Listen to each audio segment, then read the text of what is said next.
Hello everyone, this is Kat with CatNightTV. We're back playing Brilliant Shadows, Part 1 of the Book of Grey Magic. This is Part 7 of the playthrough. This is a visual novel, and we just got past the part where Ash confronted one of the Grey Mages that was following them, and now she needs to catch back up with her friends. So, here we go. Each day was a tiny fragment of the hells below. Ash ate snow, lacking easy access to any source of water. Food was a luxury she could not afford, given the speed of her travel. Each day she thought she would collapse, and each day she found herself pushing forward, pushing harder. She swore that with each day that passed, she grew faster. As she arrived at the city gates, she felt as much the beast as she looked it.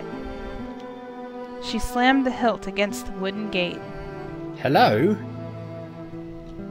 Ash shot a death glare at the head that emerged from atop the wall. Open the gate, or I'll open it myself. Ash doubted she could do anything resembling that, but it made for a chilling threat.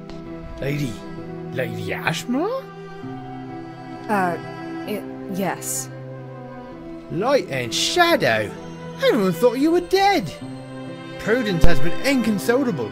Princess Prudence. I'm alive and I need you to let me in. Now. The gate began to slowly rise, and Ash felt energy pump through her veins. She blew past the guards and tore towards the palace. Behind her, voices of alarm cried out, but her feet carried her faster than the guards could follow. Something drove her forward. Guards at the palace readied themselves at her approach, recognition absent from their faces. Stand back. The force of the command led the guards to respond, stepping away as Ash erupted through the doors and into the throne room. Standing beside the king, in place of a court mage, stood Hector. Ash moved on instinct. She raised the blade, and each footstep carried her, flying towards the Grey Mage. Hector! The last thing she saw as she blacked out was Hector, wide-eyed. She's moving!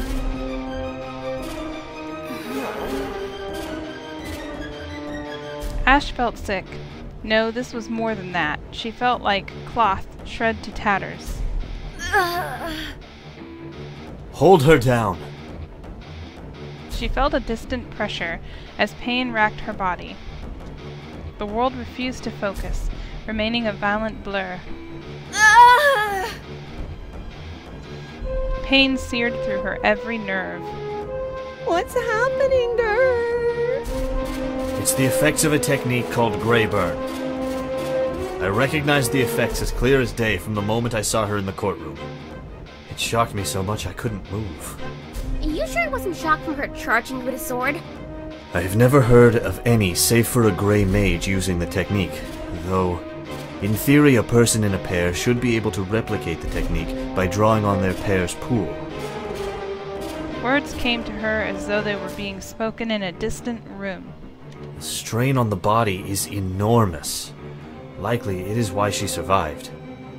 And it might be why she dies as well. Ash reached out, her mind clawing like a beast for magic. Suddenly she felt it, a spark of utter white. And the pain began to fade. A soft darkness came over her and she slipped back into unconsciousness. Reality dawned on her. Hector, Prude. Ash was bolt upright in the blink of an eye. Hector is a Grey Mage. Her eyes met Hector, holding an open book, sitting beside her bed. How?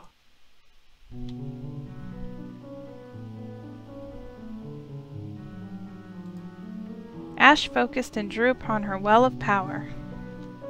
With practiced ease, she began to knit the spell in her hand. Suddenly, pain lanced up her arm, her fingers stiffening. The spell faded a moment later. How did you know? Hector rose from his seat, stepping forward. Stay back, you bastard! The door opened and Prude stepped inside. Ash, you're awake! Prude, you need to know something. I'm a gray mage.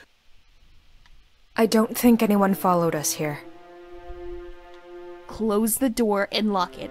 Have Belinda and Elfnod wait outside, preferably talking. I don't want anyone listening to us. Wow, I didn't think I'd been gone long enough for you to switch back to princess mode. Prude shot Ash a dark look. Not right now, Ash. Ash turned to tell Belinda and Elfnod what to do, only to find the pair had apparently heard the command. That made things easier. Start talking. Prude was glaring at Hector, a maelstrom of emotions behind her eyes. I have been meaning to tell you, ever since we encountered that gray mage. The one I killed? Both of them turned to Ash. You did what? I killed someone. I still haven't really digested that properly. I feel like I'm in shock every time I think about it, like the whole thing wasn't real. Maybe it wasn't. Ash, you're babbling. What? Oh, goddess, this must be what it's like to be Hector. No comment. I fought him. I used Hector's sword. Yes, you had it with you when he charged the courtroom. Then I stabbed him. But he didn't die. Then I did a type of magic. I have no idea what it was. Was it shadow? Was it light? Was it gray? Or perhaps it was witch magic. What did you do, Ash? I breathed in power from my rose. And then I breathed black, flowery fire. The two stared, wide-eyed. It was Prude who recovered first. I am sorry, Ash, but we came in here to discuss something else.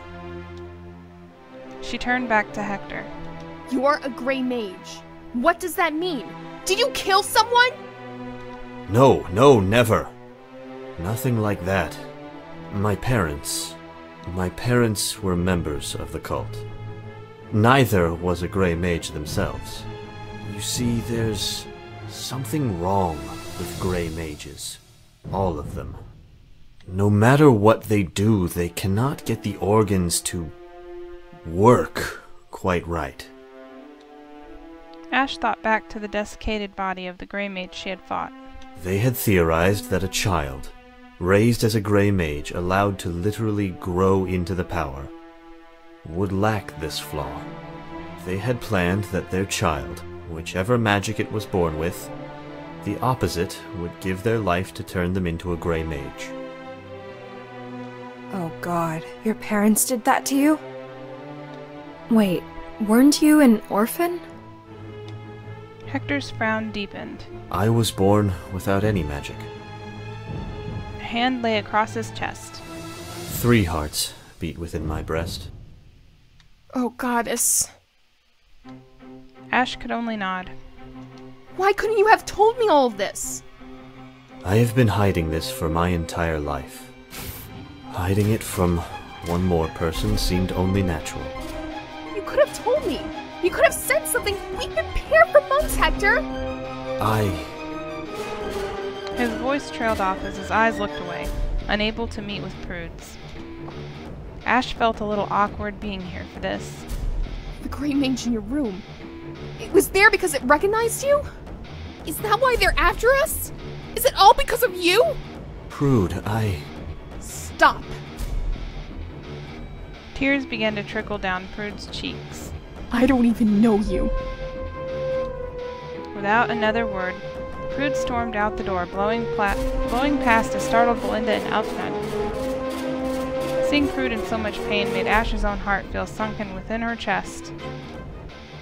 Ash turned to Hector, who was distraught looking, near to tears himself. The righteous fire burning inside of her fizzled.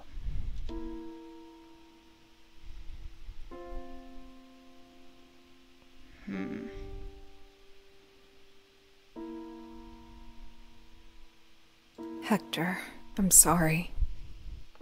Somehow, I've had suspicions about you for a while.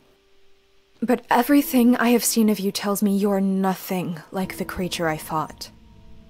You're a good man. Ash cocked her head for a moment, thinking. Good enough, anyway. And Prude really deeply cares about you. That's why she's so hurt. But she'll get over it. I never meant to hurt her. Light and shadows. I would do anything to have kept her from walking away. Give her time. Time passed and silence fell. It was more than a little awkward for Ash as she stood in the dark of that room with Hector, lingering quietly, brooding. Her mind wandered, and for a moment she had the chance to recall an offhand remark from during the fight.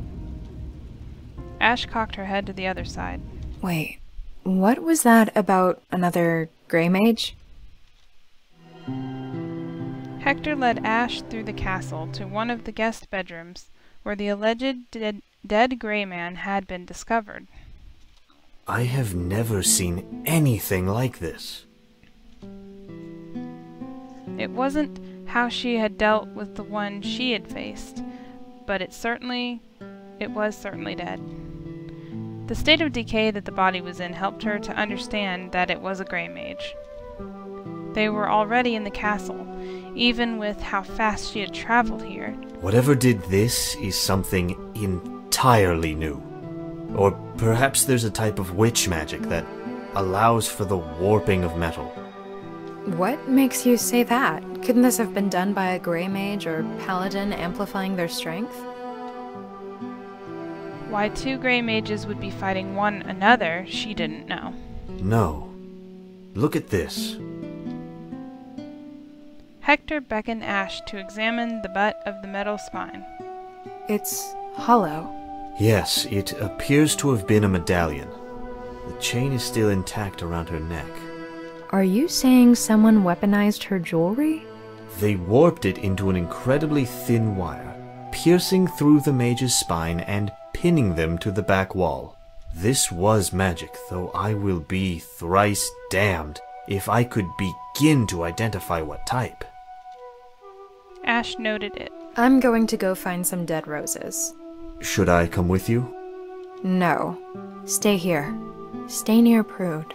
Protect her and her mother if it comes to that. Do you think she'll have told the king about me? I don't really know what she's going to do right now.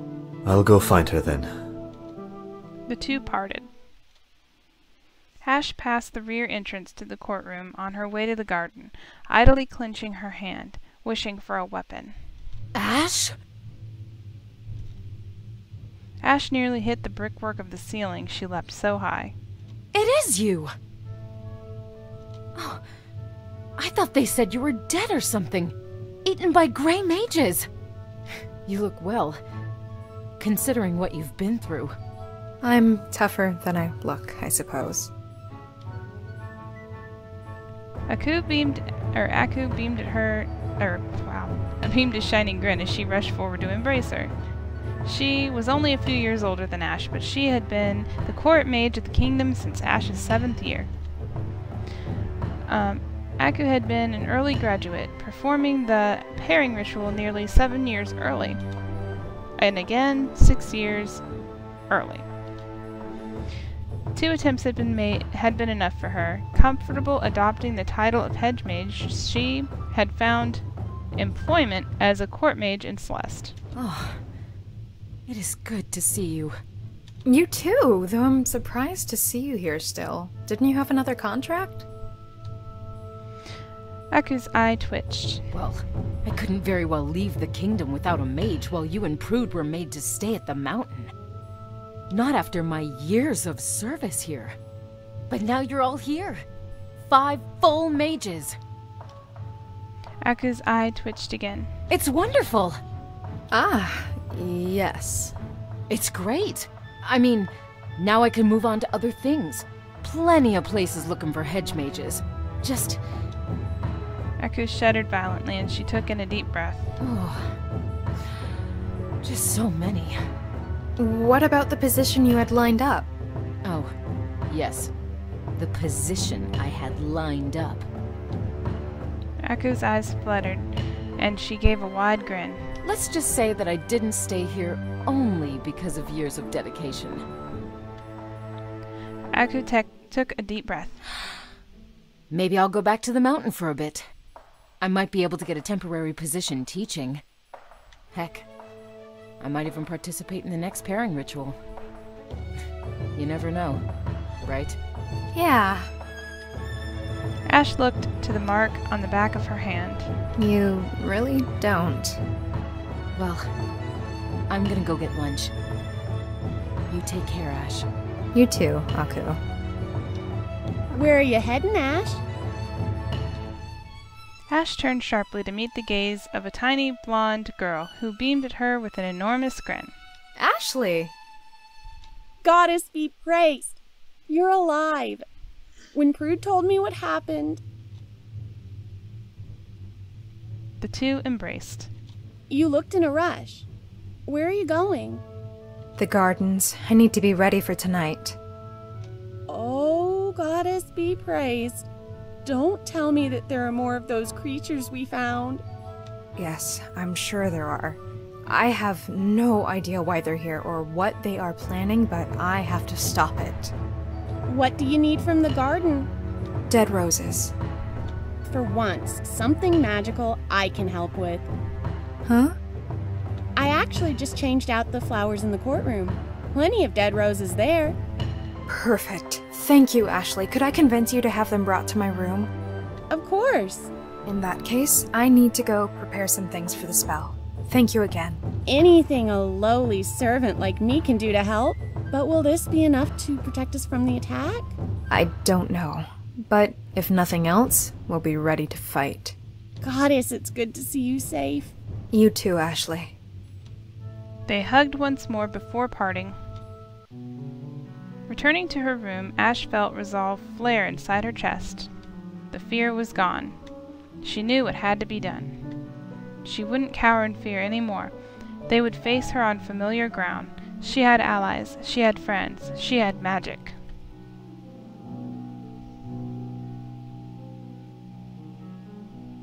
Three days later.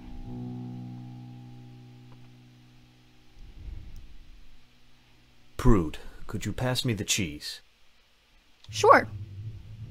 Do you mind if I finish off the pastries? Go ahead. I've had my fill of sweets. Mind if we split it? Mm-hmm. Ashley nodded and cut the last jam tart in half, handing one half to Belinda. Ash let out a long sigh as she looked around her room. Dozens of vases filled to bursting with black-petaled roses. Don't let it get you down, Ash. Looks like a right proper necromancer's room now. And if we are attacked, I'll have no want of armaments. And it gave you lots of practice with your spell, right? All were reasonable points, but somehow the distinct lack of an opportunity to show her iron resolve had doused Ash's burning temple. No, there was no somehow about it. This was utterly humiliating. Why hadn't they attacked? There had to be some sort of explanation for the cult's behavior, not to mention they had turned up absolutely nothing on this third party. The last 3 nights had been so eventful, the king had advised they take a day off to relax. And so here they were, relaxing after 3 days of quiet. Alfnod smeared butter on a slice of toast and laughed at a joke Ashley had made. Ash had missed it, lost in her thoughts. Prude and Hector were as entangled as they had been before their fight. Time heals all wounds, and apparently when a pair has 2 pools of light to pull from, wounds heal quickly. Hector hadn't shared his secret with the rest of the group, but they had sensed the tension, even as it had dissolved. This was their first morning eating as a group again, their number having grown with the addition of Ashley. So what do you mighty mages have planned for today? I'm supposed to appear in court with Prudence. We are the acting court mages today.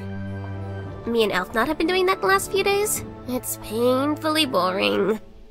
I've had worse duties.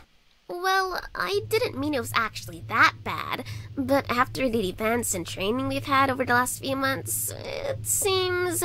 Mundane? Yes, exactly. I'm glad I'm not the only one in shock over how calm it's been. I could always start training you again, Belinda. You've got plenty of room to learn.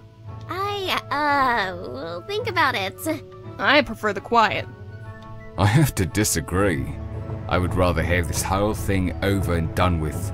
It is quiet, but it is the quiet before the storm. Ash nodded. She agreed, and the group seemed to chew in thought for a moment. We need to find a Grey Mage. It's the only way to find out what's going on. How exactly do you propose we do that? Simple. We get the Rod of Finding. And how exactly are we planning to have the heads agree to that? A moment of silence fell. Actually, I have an idea. We have your mother request their presence for assistance with a delicate matter. We have her tell them that she believes she has found a Grey Mage, but wants to verify without having to cut them open. They come, and when they use the staff, we get them to identify any other Grey Mages in the city.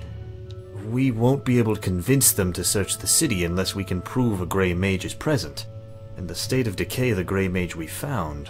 Don't worry, we'll have a Grey Mage. Prude looked confused for a moment, and then she shook her head, eyes as wide as they were able to open. Ash, no! It's the best solution.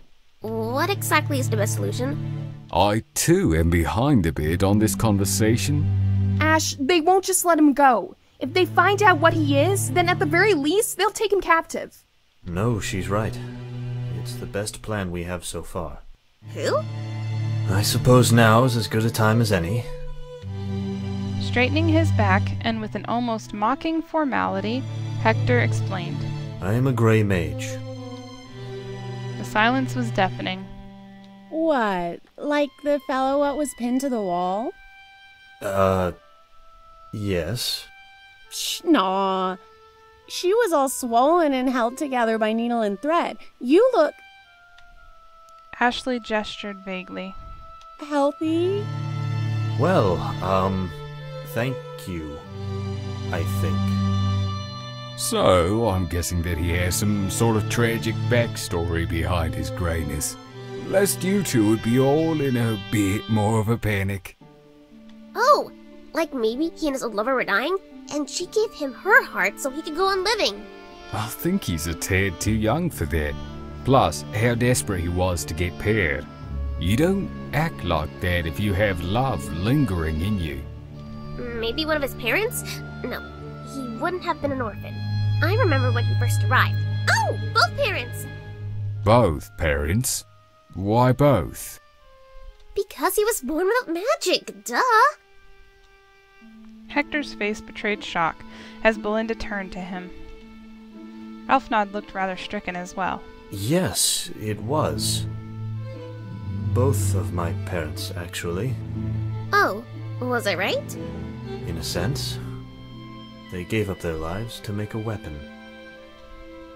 Hector stared passively forward, displaying no emotion. His silence spoke well enough that the comment had disquieted him. It's decided then. Prude, have your mother send a letter. I am sure they'll arrive within the month, even if it's only for courtesy after having thrown us out. Once we have the location of a Grey Mage, Elfnod, Belinda, and I will track it down and spy out some information. Prude will stay with Hector. If it comes to it, we'll aid in your escape, Hector. No one said a word. Everyone simply nodded. They followed her commands as naturally as soldiers their general. The passion, the burning resolve, returned to Ash's chest. Soon we'll have some answers.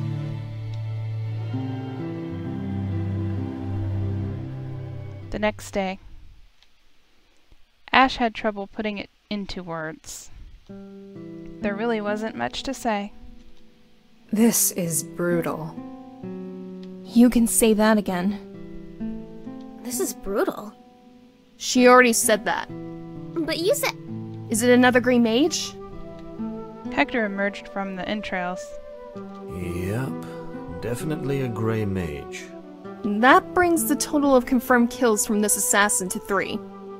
Given that prior to now there was no greater threat than a Grey Mage, it's a bit frightening to think that there's another force out there hunting them. The real question is, are they on our side? Or do they have their own agenda? Maybe it's Ash's pair. Prude shot Belinda a withering glare. What? I'm just saying, it could be good. Something stronger than a Grey Mage on our side. We keep assuming that this assassin is stronger than a Grey Mage. Given how little we know of this individual's magic, it may simply be more a matter of rock versus scissors. I'm just posing hypotheses. I don't want to accept that there's a force out there that's more dangerous than the power a Grey Mage can wield. You just don't want to admit that there's someone stronger than you. Belinda looked sideways at Ash, smirking. No, it's not that. I'm just scared to imagine something so powerful. There should be balance.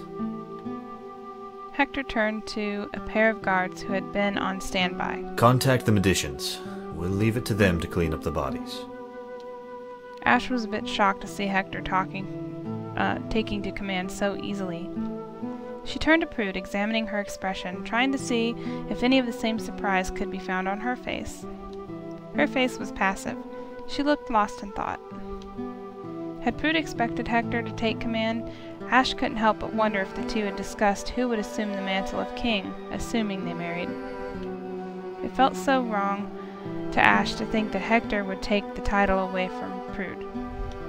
Trying to suppress the feeling, she gave the corpse one last look. Just like the others, nailed to a wall like an insect by distorted metal. What kind of power could do something like that? That night, Ash woke up with a start. She felt a violence in her belly, a demanding hunger. Go to the kitchen. This wasn't going to wait till morning. With a prolonged groan, Ash flung herself out of bed. One thing people don't often tell you about castles is exactly how cold they get at night.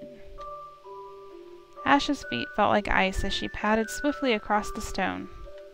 As she neared the kitchen, she was surprised to find it still alight and sound coming from within. Oh, come on, there must be something left over. I can't believe they completely cleaned it out already. Was the cook looking for a midnight snack too?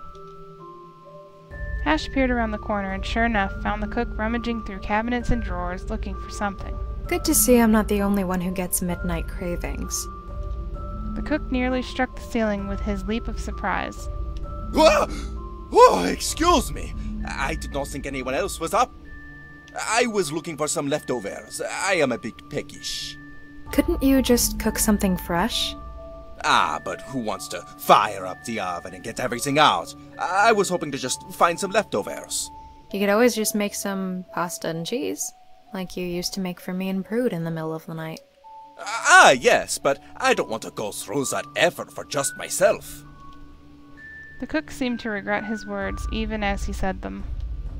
Ash felt a little guilt in pressuring him when he was not as much in the mood to cook, but he had once told her to wake him at any hour if she were hungry.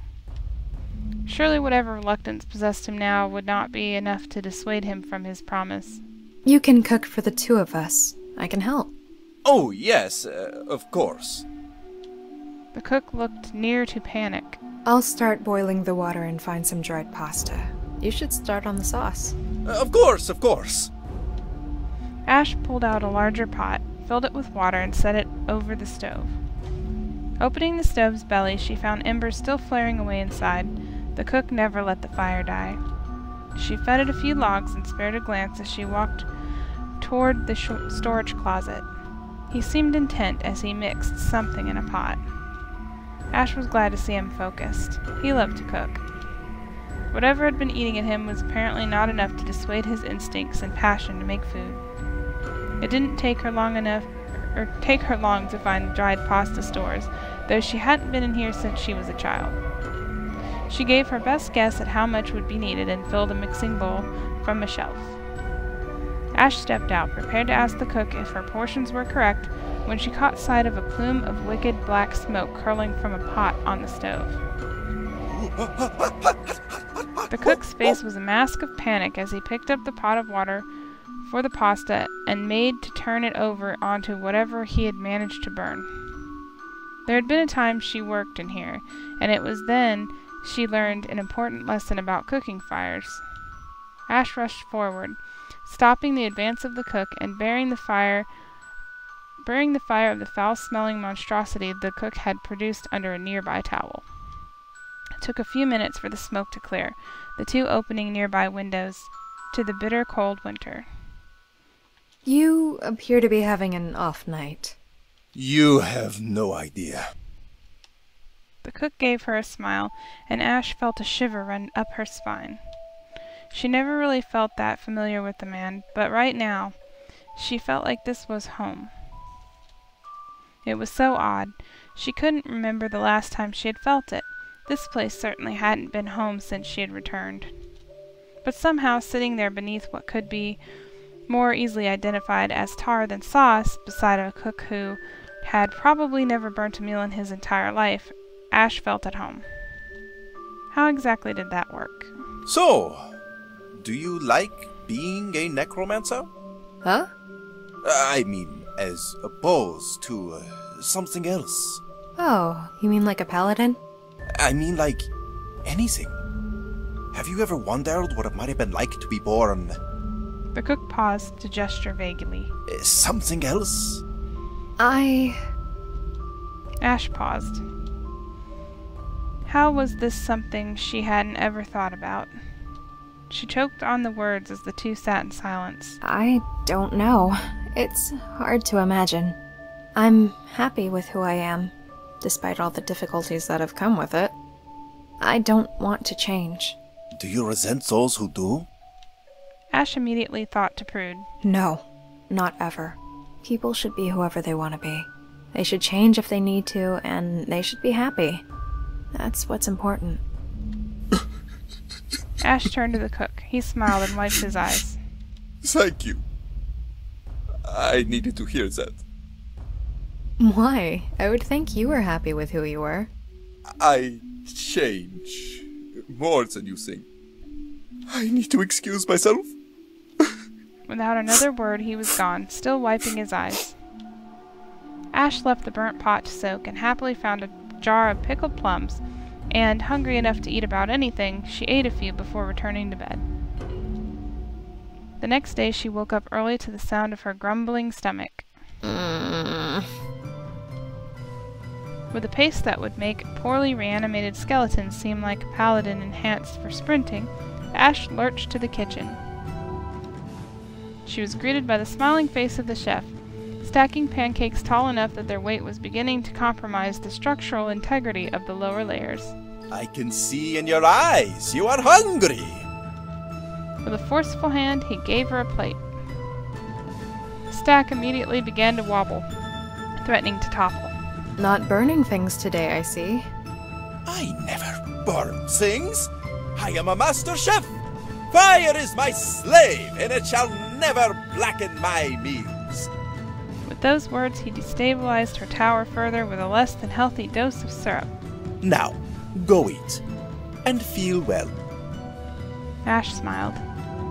This was the cook she knew. Whatever had gotten to him last night had passed. She was more than okay with him refusing to admit he burnt something, if only his mood was restored. But a pang of guilt struck her. Somehow seeing him back to his normal self. This didn't feel like home, not like it had the night before. What had it been? Ash let the thoughts die as she turned to her meal. She was, after all, still hungry. Again. The command was far more easily spoken than obeyed, and it was with great effort that Ash raised her thin blade up once more and brought it down at Belinda. Belinda heaved with audible effort, barely lifting the blade up in time to intercept the blow, but no longer possessing the strength to heft her own weapon after the impact. It fell useless to the grass of the practice field. Belinda cradled her hands, gloves removed, occasionally blowing on the naked red flesh. We'd be dead now if this were a real fight, Belinda. I know, but my hands are raw.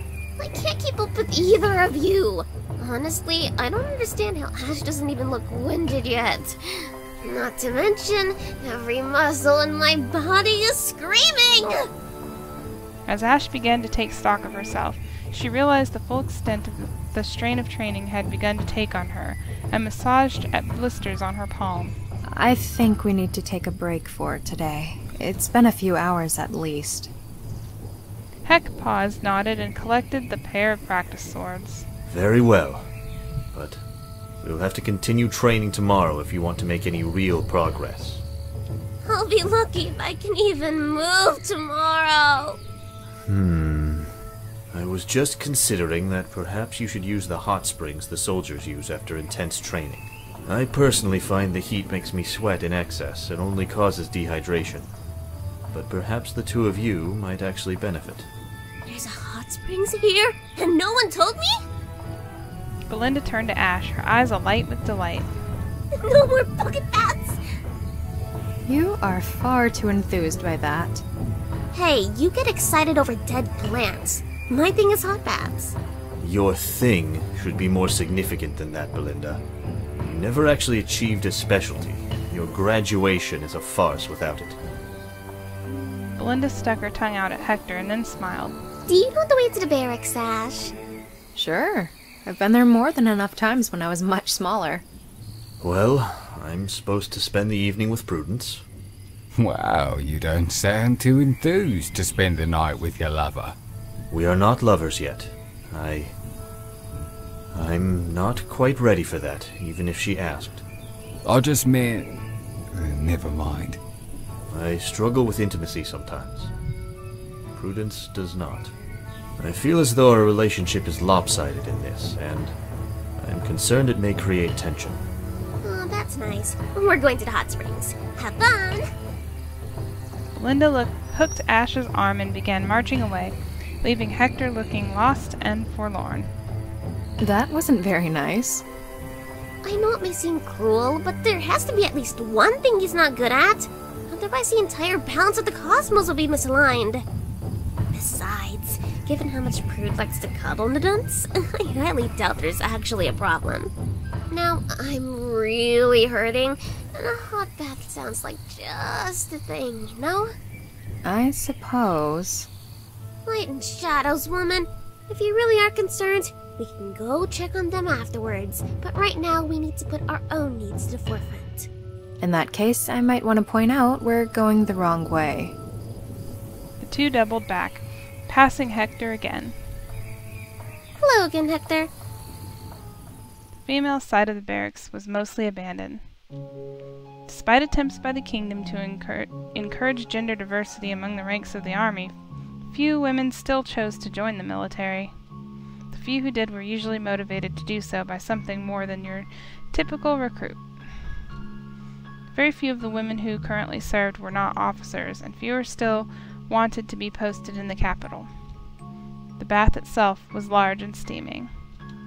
Its design was a bit archaic, and it was rank with sulfur, but the heat seemed to massage the pain from Ash's muscles even before she climbed in. Do you think we bathe in our undergarments, or...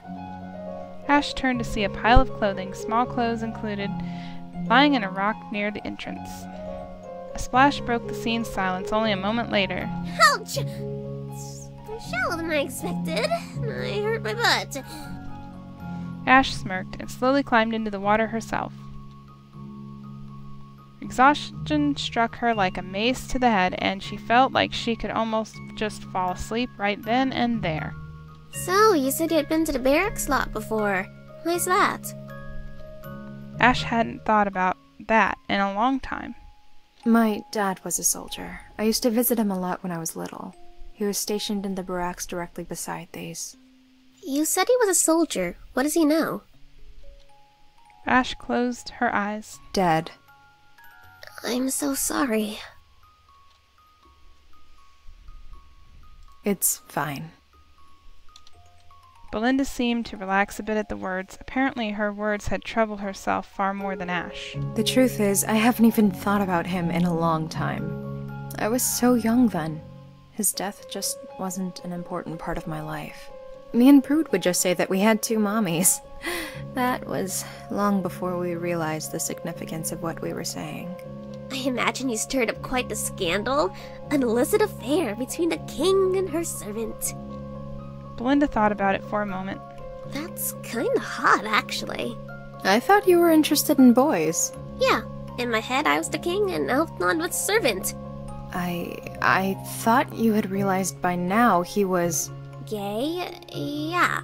I picked up on that after I confessed my love, and he had to expressly state it after rebuffing me twice.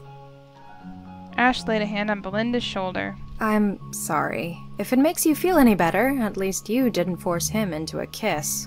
Also, I told you so. Wait, did you kiss? Belinda looked shocked before her face curled into a Cheshire grin. We may play for different teams, Miss Veronica Ashmar, but we're in the same boat. Ash smiled. And it doesn't bother you being naked in a bath with me? Nah, if you want to look, go ahead. As long as you don't do anything super creepy, I don't mind. It's just nudity. Huh. So tell me about yourself. Do you have any family? Yeah, 3 little brothers and my parents. They're both alive. Don't know for how much longer, though. They're 70-something. 70? They had you when they were 50? Yeah, no. Me and my brothers were all adopted. My parents waited too long to have kids, and before they knew it, Mom was barren. Apparently, they wanted to be financially well off before they had kids. By the time they decided to really try, they were rich as royalty, but unable to have any. They decided to adopt, and went to an orphanage. They couldn't decide which of us they wanted to adopt, so they ended up adopting all 4 of us. Do you know what happened to your original parents? No clue. None of us do. None of us care either. We're all Vikis, and that's all that matters. Though I do admit, my brothers are spoiled rotten growing up in such a wealthy home. Not to mention the fact my parents never worked a day the entire time we were growing up. Utterly spoiled. And you weren't spoiled at all? No, of course not. See, like my brother, he's currently training to become a doctor, and he plans to open up a free clinic. That doesn't sound spoiled. Are you kidding? He's going to work without being paid simply because he knows his family can support him, and his expensive education. Uh-huh. And my other brother Vincent, he joined the military because he knew he was spoiled. He wanted proper discipline and structure. He's currently a commander or something. Okay. My youngest brother is so spoiled, he's convinced he's not even human. You see, he has the skin condition that causes long hair to grow all over his entire body, and he's so spoiled that he refuses to accept that he's even human. He's convinced that he's some other species! I mean, really, how spoiled can you be to think you're too special to be human? Wait, really? Covered in hair? He also has deformed ears. That actually doesn't sound human. Oh, please, not you too. I, on the other hand, intend to complete my education and obtain a paying job with which I can support myself. Even though you'd never have to work a day in your life because your parents' fortune could pay for it. Yes, I refuse to be spoiled. Fair enough.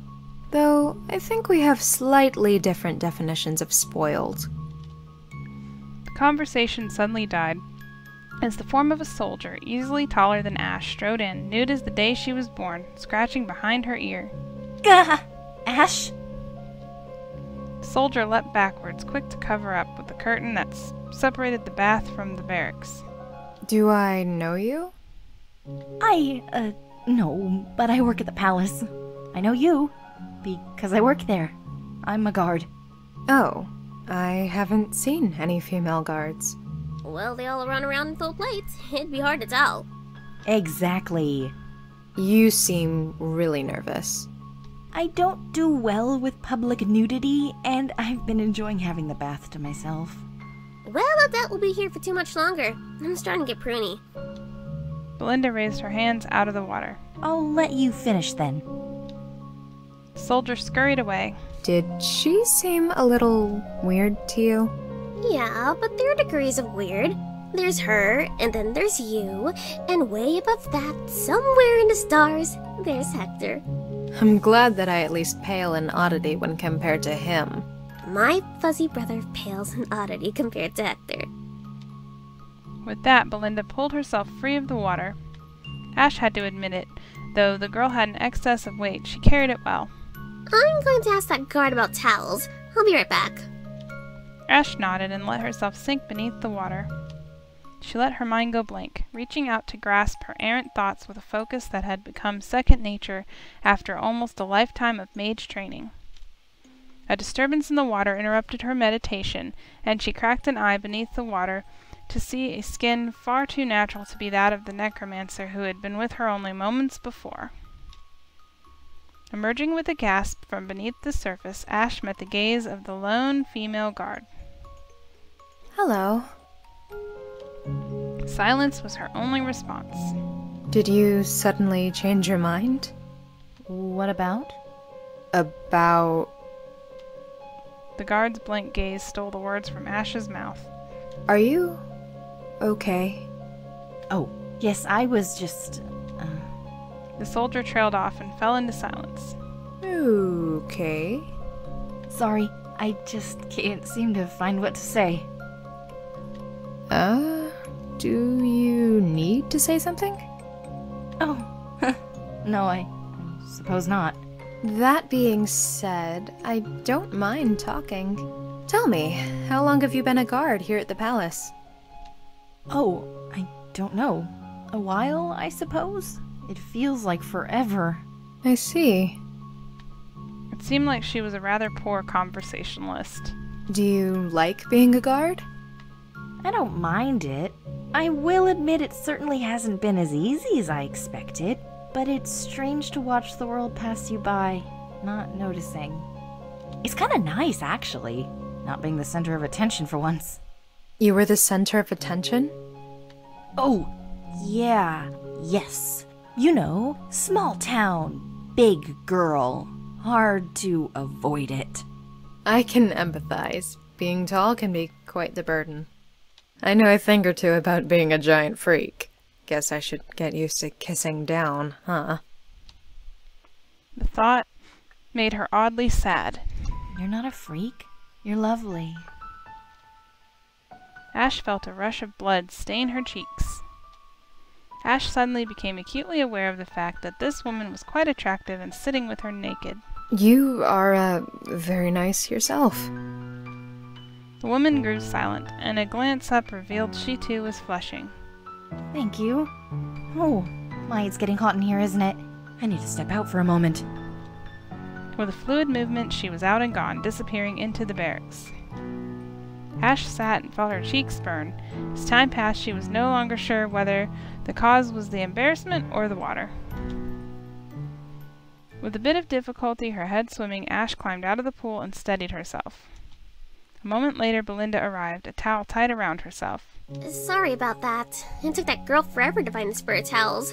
Might have been because she was in here with me for a bit. She was? She must have been in and out in a heartbeat. I never even noticed her get wet. But yeah, that would explain the time it took her. Belinda proffered Ash the towel, and the necromancer quickly wrapped herself up. They took little more time to dress and ready themselves to leave. On the way out, Ash met the eyes of the guard. Her expression was one of relief, and Ash watched her grab her own towel and head to the bath. Ash glared from across the courtyard. Since the oddly intimate and brief conversation in the hot spring, the female guard, and Elena, according to the other guards she had asked, had barely spoken a word. In fact, the guards seemed to be avoiding her. Every chance Ash had found to speak with her again had ended with a quick retreat on the part of the soldier. It had become irksome. Ash was about to finally get her chance, and we'll be back to do that for the next playthrough that we do. So if you liked the video, make sure to like it and then subscribe to the channel for more, and we'll be back with more very soon. Have a good night.